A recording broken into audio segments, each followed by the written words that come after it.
आज मैं आपको एक कहानी सुनाने जा रही हूँ। इस कहानी का नाम है ईशु की कहानी मम्मा की ज़बानी। ये कहानी है मेरी ईशिता की, जिसे मैं प्यार से ईशु कहती हूँ। ईशु 6 साल की है और अब फर्स्ट क्लास में पढ़ती है। कुछ टाइम पहले ईशु के व्यवहार में काफ़ी बदलाव आया। स्कूल से मैडम अक्सर शिकायत करती कि ईशु का ध्यान पढ़ाई में नहीं है और ना ही वो स्कूल में मैडम की बात मानती है। वो अपने हम उम्र बच्चों की तरह ना तो ठीक से पढ़ पा रही थी और ना ही ठीक से लिख पा रही थी। दूसरी समस्या ये आई कि ईशु ने दिन में भी कपड़े गीले करना शुरू कर दिया। रात में सोते हुए बिस्तर पर पेशाब करना तो मैं बर्दाश्त कर सकती थी, लेकिन टॉयलेट ट्रेनिंग पूरी हो जाने के बाद खेलते खेलते यूरिन पास कर देना मेरे लिए सिरदर्द साबित हो रहा था। तीसरी और सबसे बड़ी समस्या जो आई वो ये थी कि ईशु का अपने से 1.25 साल छोटे भाई रुद्र के लिए बदला हुआ व्यवहार। जिस भाई को वो पहले जान से ज्यादा प्यार करती थी, अब वो उसे प्रतिद्वंदी नजर आने लगा था। गुस्से में कई बार ईशु से बुरी तरह मारती, जिससे उसके सिर पर गोले उभर आते, लेकिन उसके रोने का ईशु पर कोई फर्क नहीं पड़ता। यहाँ तक कि उस वक्त मुझे ईशु की आंखों में रुद्र के लिए दया या पछतावा नहीं दिखाई देता, जिससे मैं बुरी तरह झुंझला जाती थी। नानी से रोज फोन पर बात करने वाली ईशु, और अगर नानी एक हफ्ता बीत जाए और ना दिखे तो बीमार पड़ जाने वाली ईशु अब नानी से भी दूर हो गई थी और नानी से बदतमीजी करने लगी थी, जिसके लिए कई बार मैं उसे मार भी चुकी थी। ईशु पर गुस्सा रोज हावी हो रहा था। वो कभी कॉपी किताब फाड़ती तो कभी घर का सामान तोड़ फोड़ देती, बातें सुनकर भी अनसुनी कर देती, और जिस काम को करने के लिए उसे मना किया जाता वो काम तो उसे करना ही होता था। इस दौरान एक बात और जो मैंने नोटिस की वो ये कि जब ईशु नॉर्मल बात करती तो बहुत धीरे धीरे अटक कर और हकला कर, लेकिन जब गुस्से में चिल्लाती तो या बोलती तो बहुत तेज तेज से, बिना अटके, साफ साफ, ना कोई हकलाहट और ना ही घबराहट। ईशु का यह व्यवहार मेरे लिए काफी परेशान कर देने वाला था। उसकी पढ़ाई और बदतमीजी को कंट्रोल करने के लिए मुझे समय देना जरूरी था, लेकिन सिंगल पेरेंट होने के कारण रुद्र और ईशु के भरण पोषण की पूरी जिम्मेदारी भी मेरे ऊपर है, इसलिए घर में बैठना भी संभव नहीं था। मुझे लगने लगा था कि ईशु ये सब कुछ जानबूझकर कर रही है। वो हालात और परिस्थितियों को नहीं समझ रही है, जबकि उससे छोटा रुद्र मुझे ना सिर्फ समझ रहा था बल्कि बहुत ज्यादा सपोर्ट भी कर रहा था। मुझे लगा कि ईशु की पढ़ाई पर ध्यान देना जरूरी है, तो मैंने भी वही किया जो आमतौर पर माता पिता करते हैं। ईशु की ट्यूशन लगवा दी गई, लेकिन ट्यूशन लगवाने का भी ईशु पर कोई फर्क नहीं पड़ा। इसके उल्टा जो उसको याद भी था वो उसको भूल गई। उसे 2 का टेबल याद करवाती और फिर उसके पास सुनती तो वो बिना अटके पूरा टेबल सुनाती, लेकिन 5 मिनट बाद जब उसे दोबारा 2 का टेबल सुनाने को कहती तो वो भूल जाती। 2, 5 और 7 को अक्सर मिरर इमेज में लिखती। अ से ज्ञा तक भी उसको ठीक से याद नहीं था, यहाँ तक कि अ और आ में भी वो अंतर नहीं कर पा रही थी। मेरे लिए सब पैनिक हो रहा था, क्योंकि ईशु वो भी भूल गई थी जो उसे पहले से याद था, तो कुछ नया सिखाने की उम्मीद करना तो बेवकूफ़ी ही था। मुझे लगा कि ईशु को चाइल्ड स्पेशलिस्ट को दिखाना चाहिए, शायद कुछ बात हो जाए। इस बारे में मैंने कई लोगों से बात की, तो ज़्यादातर का जवाब था कि वो पिता की मौत से सदमे में है और कुछ टाइम बीतने पर वो अपने आप नॉर्मल हो जाएगी, जबकि कुछ ने कहा कि आजकल के बच्चे अक्सर ऐसा ही करते हैं और बड़े होने पर वो ठीक हो जाएगी, तो तुम्हें ज़्यादा परेशान होने की ज़रूरत नहीं है। मैं ये तो जानती थी कि ईशु में बदलाव लाना है, लेकिन कैसे, ये बात मेरी समझ में नहीं आ रही थी। कहीं ना कहीं मुझे लग रहा था कि मेरी बातें ईशु समझना ही नहीं चाहती और सब कुछ जानबूझकर करती है।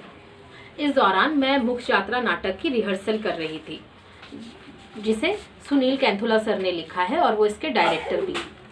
एक दिन मैंने उनसे ईशु के बारे में डिस्कस किया और कहा कि वो कोई बच्चों का डॉक्टर बताएं जो मेरी मदद करे और ईशु को सदमे से बाहर निकाले। सुनील सर ने मुझसे कहा कि तुम ईशु को समझने की कोशिश करो, उसकी साइकोलॉजी समझो। उन्होंने बताया कि हमारे देश के अंदर सबसे बड़ी दिक्कत यह है कि टीचर सारे बच्चों को एक ही तौल में तोलते हैं। वो बच्चे की साइकोलॉजी नहीं समझना चाहते, जबकि हर बच्चे की चीज़ों को जानने और समझने की क्षमता अलग अलग होती है।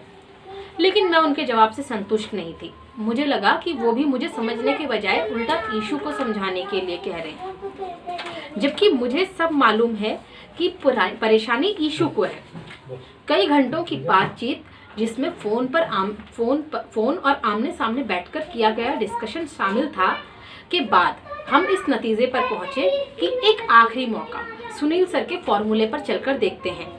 अगर ईशू में कोई पॉजिटिव चेंज आता है तो ठीक है, और अगर अब भी उसके व्यवहार में कोई परिवर्तन नहीं होता है तो वो दिल्ली में अपनी साइकाइट्रिस्ट दोस्त से बात करेंगे जो बच्चों की काउंसलिंग करती है। खैर, अब जो है हम लोगों ने एक टाइम टेबल बनाया और उस टाइम टेबल को फॉलो करना शुरू किया। ये टाइम टेबल मेरे लिए फॉलो करना ज़रूरी था, लेकिन रुद्र और ईशू के लिए ये इतना ज़रूरी नहीं था। तय हुआ कि सुबह का 1 घंटा और रात के डिनर के बाद का 1 घंटा सिर्फ ईशू का होगा, जिसमें मम्मा सिर्फ और सिर्फ ईशू की होगी। उस दौरान ना तो मैं कोई काम करूँगी और ना ही फ़ोन को छूऊंगी। साथ ही ईशू को पढ़ने के लिए भी जोर नहीं दिया जाएगा। इसके बाद मैंने ईशू के स्कूल में उसकी मैडम से बात की और कहा कि कुछ दिन वो उसको होमवर्क ना दे और उसकी गलतियों को अवॉइड करे। स्कूल की आया से कहा कि उसको टॉयलेट के लिए हर घंटे बार बार भेजे। मेरे घर पे न रहने पर ये काम रुद्र और नानी को सौंपा गया। खैर, तीसरे दिन से ईशू के व्यवहार में अंतर नजर आने लगा। वो खुद से टॉयलेट जाने लगी और स्कूल में मैडम की बात भी मानने लगी। अब वो मुझसे अपने दिल की बातें शेयर करने लगी थी। उसने मुझे बताया कि उसे पापा की बहुत याद आती है, लेकिन नानी ने कहा है कि पापा की कोई भी बात मम्मा से नहीं करनी है, क्योंकि उससे मम्मा परेशान होती है और अकेले में रोती है। इस दौरान ईशू सबसे चमकते स्टार में अपने पापा को ढूंढ चुकी थी। हम दोनों रात में बाहर बैठकर ढेर सारी बातें उस चमकते हुए तारे से करते और साथ में खेलते। 1 हफ्ते बाद मैंने ईशू से पढ़ने के लिए बोला तो ईशू ने कहा कि वो पढ़ना नहीं चाहती। जब मैंने कारण पूछा तो ईशू ने कहा कि मम्मा, मैं तो कमज़ोर हूँ, इसीलिए मैं पढ़ नहीं सकती। अब मुझे उसके मन से ये डर निकालना था कि वो कमज़ोर है। एक दिन खेल खेल में मैंने ईशू और रुद्र को कछुए और खरगोश की रेस की कहानी सुनाई, जिसमें मैंने कछुए को ईशू टर्टल और खरगोश को रैबिट रुद्र नाम दिया।